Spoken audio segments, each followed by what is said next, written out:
The Department of Homeland Security wants to cut down on the chances that potential terrorists and illegal immigrants can get their hands on government IDs. Today, Homeland Security Chief Michael Chertoff unveiled plans for new, more secure driver's licenses. It would require some cooperation now between state and federal officials. NBC's Pete Williams is in Washington. All right, let's talk about what these real IDs are and what makes them any different than what we already have. The difference is that there'll be a lot more checking by the state before they hand that driver's license over to you. Right now, you sort of walk in, the state does a minimal amount of checking, but the Department of Homeland Security wants states to make those things much more carefully checked to make sure that you are who you say you are. So when you go in to renew your license, you're going to have to bring proof of who you are, proof of your residency. The state then has to check and make sure that there's nobody else with your name and social security number that has a driver's license someplace else. They're going to take a digital photograph of you. They're going to incorporate technology into the license to make it harder to counterfeit. And Michael Chertoff says there is a good reason for all this extra bother. There are three categories of people who will be very unhappy about secured driver's licenses. Terrorists and people who want to get on airplanes and in federal buildings and avoid terrorist watch lists. Illegal immigrants who want to work in this country by pretending to be American citizens. And con men.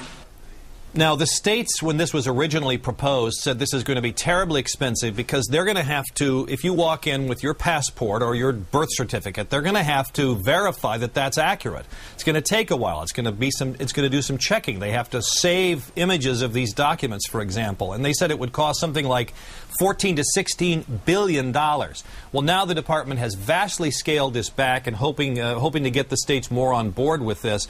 And they're going to phase it in. And I think the simplest way to explain this is that if you were 43 years old on December 1st, this past December 1st, if you were 43 or over, you won't have to get this real ID until 2017. But if you're under 43 on December 1st of last year, you will have to get this new real ID by 2014. Now, here's one other catch. Today, Secretary Chertoff said, we need to hear from the states about whether they're going to do this. And they need to tell us by May. They need to raise their hands and tell us by May if they're not going to participate in Real ID, if they're not going to sign up for this.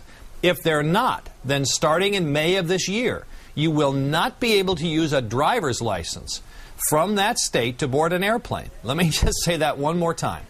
If you live in a state that by May says, nope, we're not taking part in Real ID, you can no longer use that state's driver's license to board an airplane. You'll have to use a passport or some other form of federally authorized documentation. So I think the department is hoping that residents of states that have been reluctant to join into Real ID will contact their legislators and say, hey, we want to join this. At least that's the theory. Yeah, but given that 17 states are fighting this Real ID legislation, who knows how all of this might play out and how many times we all might be standing in the DMV line to get our pictures taken again, Pete. Craziness. I guess what the answer of Homeland would be, yes, 17 states have said they didn't like the old idea for Real ID.